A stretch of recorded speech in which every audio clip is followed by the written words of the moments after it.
देखो नीट 2016 में एसी से आया हुआ एक सिंपल सा क्वेश्चन है, लेकिन गलती बहुत सारे बच्चों ने की है इसमें। क्या हुआ है, small signal voltage V equal to V naught sine omega t is applied across ideal capacitor. एक आइडियल कैपेसिटर के साथ ये वोल्टेज अप्लाई कर दिया। अब एक नजर में आप देखोगे आपको कौन सा आंसर करेक्ट लग रहा है। बहुत सारे बच्चों ने ये आंसर लगा दिया, बोला कि हाँ हाँ करंट और वोल्टेज जो है वो लीड और लेग करते हैं 90 डिग्री से। लेकिन ये किस में होता है, ए वाला ऑप्शन किस में होता है, प्योर इंडक्टर में होता है। तो यहाँ गलती हो गई कुछ बच्चों से।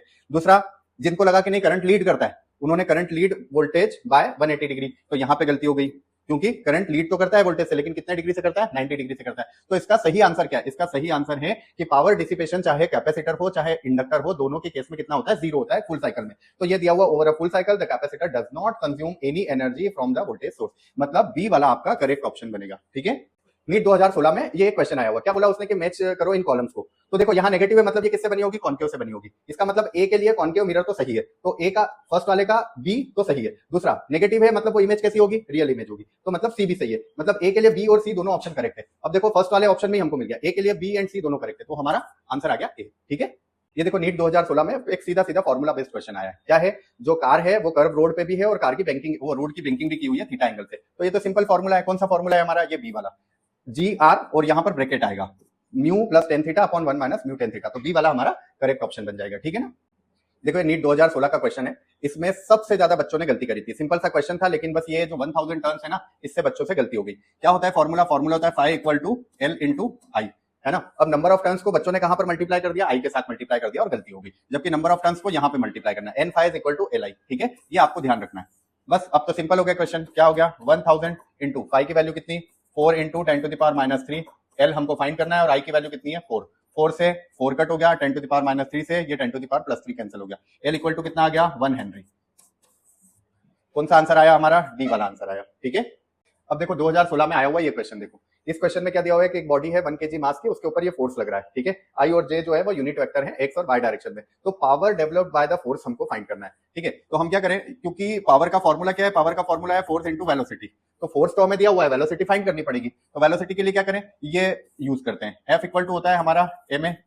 तो इसका मतलब है कि एक्सेलरेशन भी वही होगा, मास तो 1 kg है तो यही एक्सेलरेशन भी होगा। तो एक्सेलरेशन क्या हो गया, एक्सेलरेशन हो गया 2ti प्लस 3t स्क्वायर जे के, ये एक्सेलरेशन हो गया। अब इस एक्सेलरेशन से क्या वेलोसिटी फाइंड कर सकते हैं, बिल्कुल फाइंड कर सकते हैं। कैसे, v equal to a dot dt, है ना। एक्सेलरेशन का टाइम के साथ इंटीग्रेशन कर देंगे तो वेलोसिटी मिल जाएगी। तो कितना आ जाएगा, ये 2t square by 2 I cap plus 3t cube upon 3 J cap. 3 से 3 कट करो, 2 से 2 कट करो, t square I cap plus t cube J cap. बस अब पावर फाइंड कर लेते हैं। फोर्स कितना है, फोर्स है हमारा 2ti प्लस 3t स्क्वायर जे, और इसके साथ मल्टीप्लाई कर देते हैं वेलोसिटी का, वो कितना आया, T square I cap plus T cube J cap.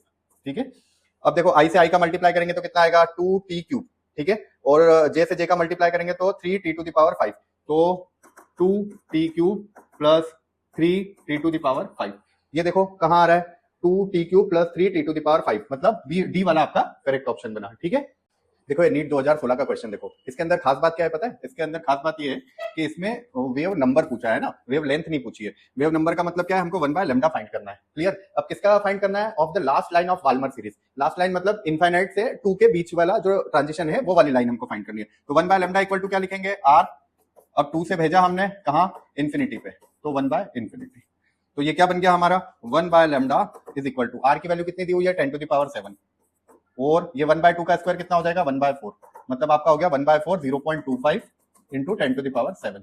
देखो कौन सा ऑप्शन करेक्ट दिख रहा है, सी वाला, तो सी हमारा करेक्ट ऑप्शन बन गया। ठीक है, अब देखो ये नीट 2016 का क्वेश्चन है, इसमें क्या दिया हुआ है, वेलोसिटी दी हुई है। वापस से ये इंटीग्रेशन का एक और क्वेश्चन देखो हमारे सामने आ गया कि वेलोसिटी तो दी हुई है और डिस्प्लेसमेंट या डिस्टेंस फाइंड करना है। कहां से कहां फाइंड करना है, 1 सेकंड से 2 सेकंड के बीच में फाइंड करना है, ये 1 सेकंड से 2 सेकंड के बीच में। तो इंटीग्रेशन करते हैं, क्या करें, इंटीग्रेशन करेंगे तो हमारे पास आएगा x equal to v dot dt, तो ये v डॉट dt कर दिया। इंटीग्रेशन कहां से, 1 से लेकर के 2 तक कर देते हैं। ठीक है, अब इसका इंटीग्रेशन करोगे तो क्या आएगा, a t square by 2 plus b t cube by 3, और क्या करना है आपको, आपको 1 से लेकर के 2 तक लिमिट रखना है ना। 1 से लेकर के 2 तक लिमिट रखें, देखो क्या आएगा, a बाय 2 तो मैं बाहर ले लेता हूं, t स्क्वायर एक बार 2 रखते हैं और एक बार 1 रखते हैं, 2 का स्क्वायर करेंगे तो कितना आ जाएगा 4, तो ये 4 माइनस 1, फिर प्लस b बाय 3 को बाहर ले लेते हैं, 2 का क्यूब करते हैं, वो कितना आ जाएगा 8 माइनस 1, तो कितना बना देखो, 3a bye 2 plus 7b bye 3। देखो कौन सा ऑप्शन करेक्ट आ रहा है, 3a bye 2 plus 7b bye 3, मतलब सी वाला हमारा करेक्ट ऑप्शन आ रहा है। ठीक है, देखो नीट 2015 का ये क्वेश्चन देखो, बहुत ही कॉमन सा क्वेश्चन है, और भी पीवाईक्यूज में क्वेश्चन हमने देखा है। क्या आएगा, लॉन्गेस्ट वेवलेंथ का रेशो निकालना है, किसका, लाइमन सीरीज का और बाल्मर सीरीज का। लाइमन सीरीज के लिए क्या बन जाएगा, 1 by lambda L equal to longest wavelength चाहिए, लॉन्गेस्ट चाहिए मतलब ये 1 से 2 में जाएगा, तो 1 बाय 1 का स्क्वायर वो तो 1 ही हो जाएगा, माइनस 1 बाय 2 का स्क्वायर मतलब 4 हो जाएगा, तो ये वैल्यू आ गई हमारी 3/4। ठीक है, इसी तरह से बाल्मर का देखें, बाल्मर के लिए कितना हो जाएगा, 2 से 3 में जंप करेगा, तो 1 बाय 2 का स्क्वायर मतलब 4 और 1 बाय 3 का स्क्वायर मतलब 9। ये कितना हो जाएगा, ये हो जाएगा आपका 5/36। बस अब क्या करें, इन दोनों का रेशो निकाल लो, रेशो निकालोगे तो 4 से 36 कट हो जाएगा, आ जाएगा 9, और 9 का ऊपर मल्टीप्लाई होगा तो 27/5, और इसका इनवर्स निकालोगे मतलब lambda L upon lambda B करोगे तो आपके पास आ जाएगा 5/27। मतलब आपका कौन सा ऑप्शन करेक्ट आ जाएगा, ए वाला आपका करेक्ट ऑप्शन बन जाएगा। ठीक है।